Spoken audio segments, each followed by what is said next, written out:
So, truth be told, I don't actually know how to start one of these videos without my usual, hey team, afternoon team. So,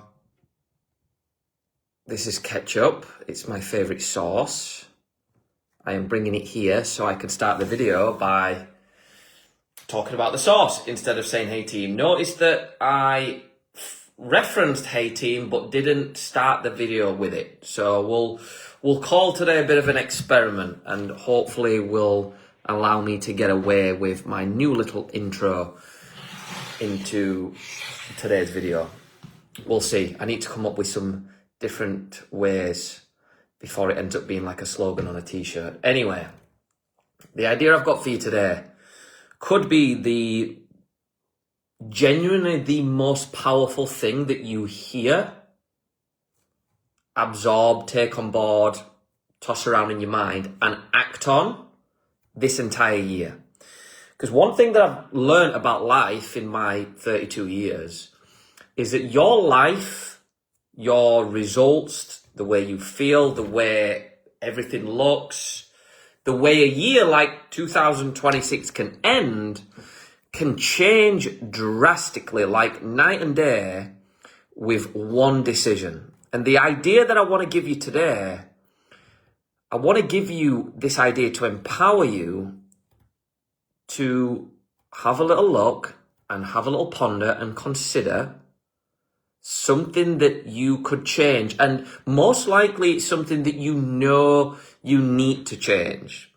Or better yet, you've been saying for the longest time you are going to change and you still haven't done it. And I'm going to give you examples in a second that committing to it and seeing it through actually changes the trajectory of your life and completely changes how this year finishes, to the point where you get to the end of the year and you can clearly see the moment where you stepped up to the fork in the road and you can say, I remember the decision I made, the direction I went in, and this change that unfolded because of that.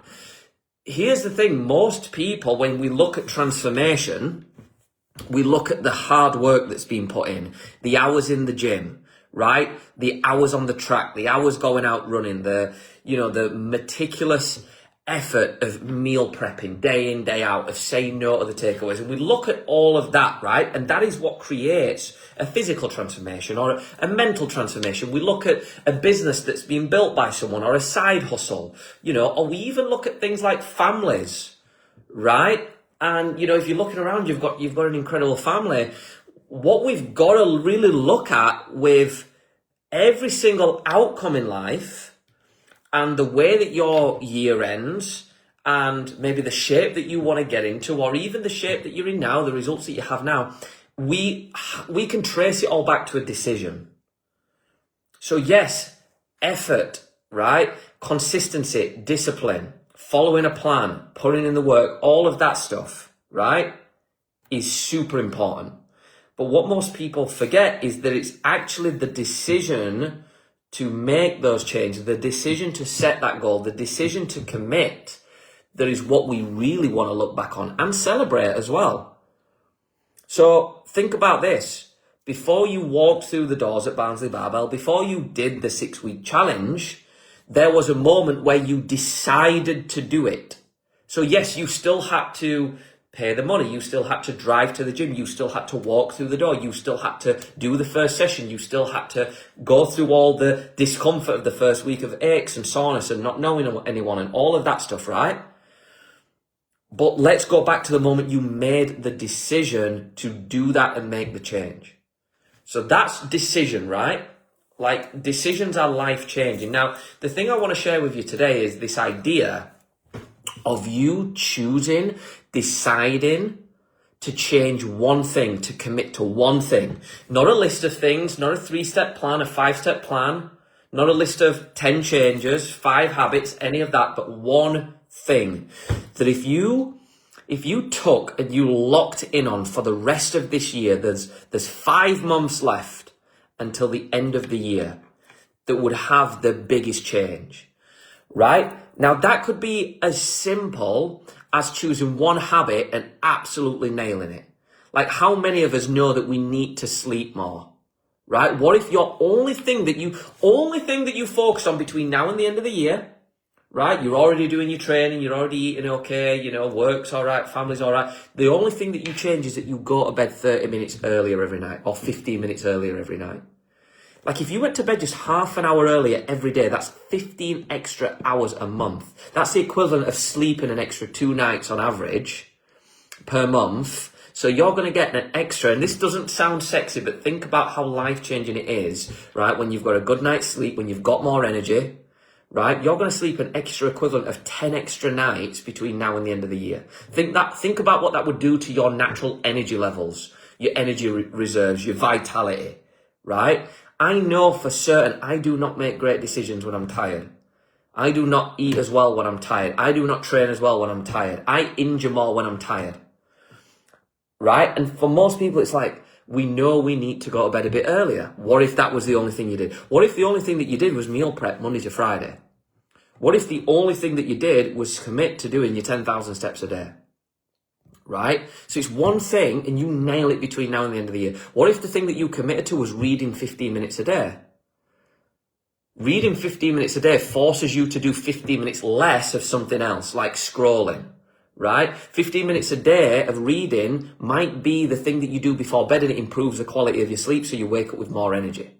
15 minutes a day of reading might actually allow you to pursue that interest that you have in that topic or that area that you used to love that you just haven't looked at for a while.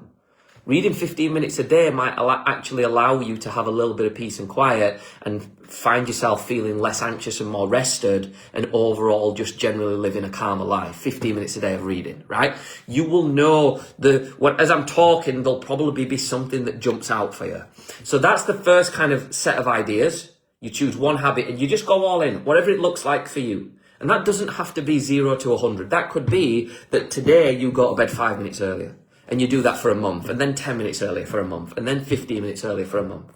And then by the time the end of the year rolls around, you get an extra half an hour's sleep a night. It could be around your phone usage. You're not going to spend as much time on social media. You won't use your phone the last hour before bed. It could be something around family that you're going to spend 30 minutes of quality time with your partner every single day with no TV on, no distractions, no phone, no nothing, right? Personal to you. The flip side to this is setting a goal that would be a defining part of the second half of your year.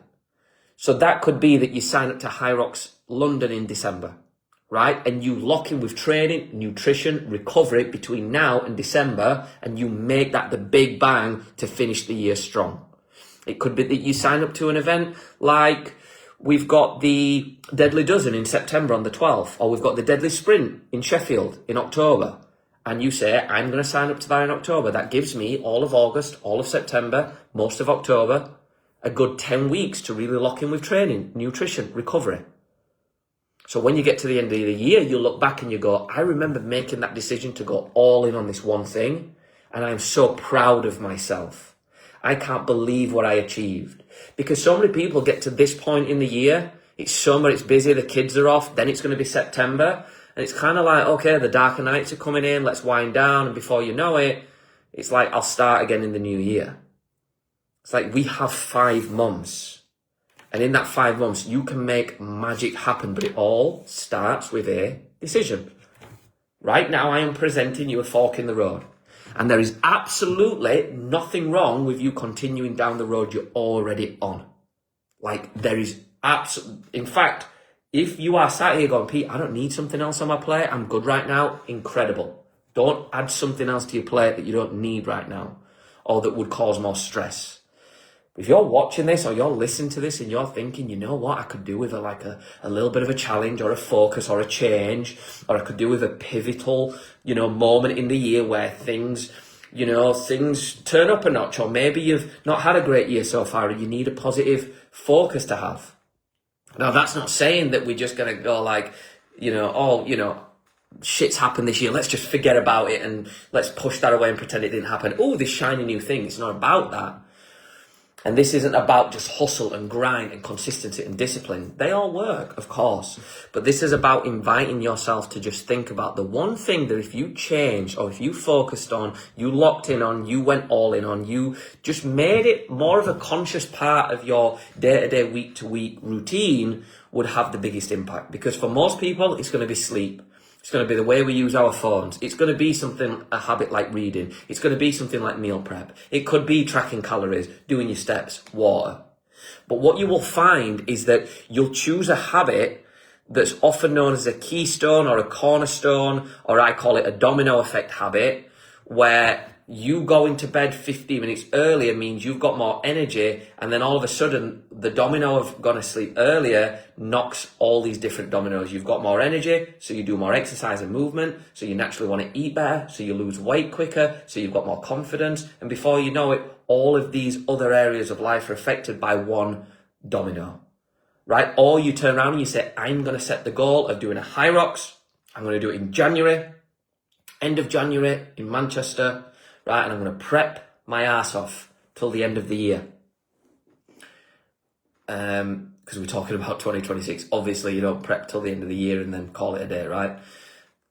And you say to yourself, if I'm really going to bring my best to that event, right now I need to be 2 stone lighter, right? To do that, I need to train 3 times a week, be in a calorie deficit, drink water, do steps. But notice that they aren't the focus. The focus is the High Rocks. How you get there, you will naturally shift to having to make the changes to make it happen. But when someone says to you, what are you working on right now? What's your focus? What's the pivotal moment? You say the High Rocks training. Getting ready for that. Maybe it's so for the Christmas party, you can fit into an item of clothing you want to wear. And that's the only focus. And it's not at the detriment of having an enjoyable life. And it's not at the detriment of, not being able to enjoy summer because you're so focused on eating healthy. Because here's the thing, a great question to ask is, how do I achieve X without Y? So how do I achieve the goal of dropping 2 dress sizes without feeling miserable in the process because I don't get to eat any of the foods I love? How do I, prepare for a High Rocks in January or December, right? Without completely losing all of my spare time to training, running and nutrition. And then what you've got there is a challenge, you've got a puzzle, you've got a problem to solve. Right? You write it out on paper. How do I achieve this without that? How do I achieve this whilst that? How do I drop 2 stone while still being able to have a takeaway with my family on a Friday? Can you see how that is different than saying, how do I lose 2 stone? And then your mind turns around and it goes, oh, remember the last time we did this? And we ended up not being able to eat the foods that we love and we were miserable and we hated it. So get clear on what is the thing that you want to achieve and what are you not willing to sacrifice to make that happen? How do I lose a stone without being miserable? Okay, well, what would make you miserable from that? Oh, being in a really tight, long, deep calorie deficit. Okay, great. You want to lose a stone and you've got 5 months. Let's go in a 150 calorie deficit for 5 months. Why don't we go in a 250 calorie deficit for 4 weeks and then have 2 weeks of maintenance? And if you listen to this and you're like, I've not got a clue how to do any of this, right? Message us coaches and let's help you. But I want to end this video by just inviting you to spend a little bit of time today the second after you've watched this video, and just sit down and ask yourself, what is the one habit? And it's not about perfection. Right? It's about progress. It's about change. It's about incremental change. What is the one habit that if I really changed, really went all in on, would have the biggest impact to my health, my wellness, my mental well-being, my energy, my zest for life? It could be like the one thing that you do is go for a hike on a weekend. The one thing that you do is meet a friend for coffee every week. This doesn't have to be about health and fitness. This is about you taking your life in just a slightly different direction or in a completely different direction, but understanding that you have the power to create that change. You have that ability. Small, big, somewhere in between. Or do you want to go down the other route of putting an event in the calendar and going, I am going to do this. I'm going to go all in. I'm going to make this happen. You've got the ability to do that. You can literally decide today and you can start tonight, you can start tomorrow. But like I said at the start of this video, it's the decision to do it It's not just a decision, it's a committed decision. It's saying, I'm going to do this and I commit to seeing it through, or I commit to sitting down with myself in the future and saying, this is not working, let's create a new plan.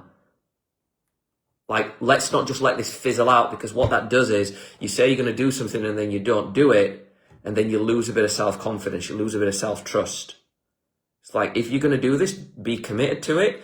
Even if you say in a month's time, I'll review this to see if it's still the right goal. I will do this for 2 weeks, and then I'll sit down and I'll go, is this still the right goal, or do I need to focus on something else? That's not a little get out clause. That's actually giving yourself permission to set goals and then change them. But what most people do is set goals and then forget about them or say they're too hard and never actually sit down and have a conversation with themselves on changing the goals, changing the goalposts, changing the outcome. But our subconscious registers that as failure. You said you're going to do it. Now you've not done it. Now we've failed. Instead, you sit down and you go, remember that goal that I set when Pete told me to sit down and create this focus at the end of July that time? I don't want to do that anymore. And I'm going to consciously choose to withdraw my participation in the goal I've set. That's fine. You're allowed to do that, but just be conscious about it. So over to you. If you're happy with the plan that you're on, amazing. Keep that going. You can always come back to this in the future.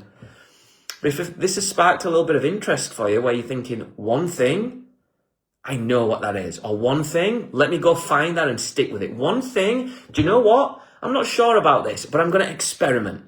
What's the worst that could happen right now if I committed to going to bed a bit earlier? If I committed to dusting off the books or getting the Kindle out and reading? If I committed to messaging a friend and saying, let's meet for coffee this week? What's the worst that could happen? What's the worst that could happen if I meal prepped my lunch for tomorrow instead of grabbing a meal deal? What's the worst that could happen? What you might find is there's actually very few downsides to this, but a lot of upsides. So it's over to you. If you need help with this, reach out and ask for it. I hope this has gave you a little bit of inspiration to take this in an exciting direction. So when you do get to the end of the year, you can look back at this and go, oh, wow, that small change made a big difference. Anyway, that's all from me. Have an incredible day, and I will catch you soon.